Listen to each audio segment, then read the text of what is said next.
বাসরও তো হবে। হোক না। আরে বাসর হয়ে যাবে কি বলতেছো সব? হ্যাঁ, আমার ভালোবাসা মানুষের অন্য একজনের সাথে বাসর হয়ে যাবে, তা আবার শুধুমাত্র সম্পত্তির লোভে? এটা আমি কখনো মেনে নিতে পারবো না। আস্তে কথা বলো। আচ্ছা, আমি বিয়ের আগে কিছু একটা করে বিয়েটা ভেস্তে দেওয়ার ট্রাই করছি। আশ্চর্য, তুমি আমার গ্রামে চলে আসছো? তুমি কি পাগল হয়ে গেছো? এই গ্রামে এসেছি শুধুমাত্র তোমার জন্য। আমি কিন্তু তোমার বাড়ির ভিতরে ঢুকে যাবো, তোমার ওই খারাস বড় মামাকে বলে তোমাদের বিয়েটা ভেঙে দিবো।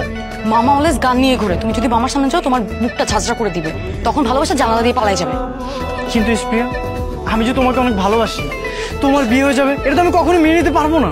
আরে বিয়েটা হচ্ছে আবার হচ্ছে না। হচ্ছে আবার হচ্ছে না মানে?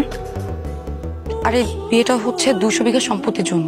যখন জমি জমা সব লেখালেখি হয়ে যাবে তখন আমি ওকে ডিভোর্স দিয়ে দিব। তুমি আবার ডিভোর্সও দিয়ে দিবে? কিন্তু তোমাকে তো কবুল বলতে হবে। হোক না। তোমাদের তো ওর বাসায় বউ হিসেবে যেতে হবে। হোক। বাসরও তো হবে। হোক না। আরে বাসর হয়ে যাবে কি বলতেছো সব? হ্যাঁ, আমার ভালোবাসা মানুষের অন্য একজনের সাথে বাসর হয়ে যাবে, তা আবার শুধুমাত্র সম্পত্তির লোভে? এটা আমি কখনো মেনে নিতে পারবো না। আস্তে কথা বলো। আচ্ছা, আমি বিয়ের আগে কিছু একটা করে বিয়েটা ভেস্তে দেওয়ার ট্রাই করছি, কিন্তু যদি সেটা না হয় তাহলে যা হচ্ছে হতে দিতে হবে। যা হচ্ছে হতে দিতে হবে মানে? দেখো, তুমি এক কাজ করো, তুমি আমাকে তোমার বাড়ির ভিতরে নিয়ে যাও আর বলো যে আমি তোমার ফ্রেন্ড, আমি তোমার অলওয়েজ আশেপাশে থাকবো, আমি দেখবো তুমি কি কি করো। তোমার না আসলেই মাথা নষ্ট হয়ে গেছে। তুমি যদি এখন বাড়ির ভিতরে ঢুকো, মামা আমার কলাটা ঘাট থেকে আলাদা করে ফেলবে।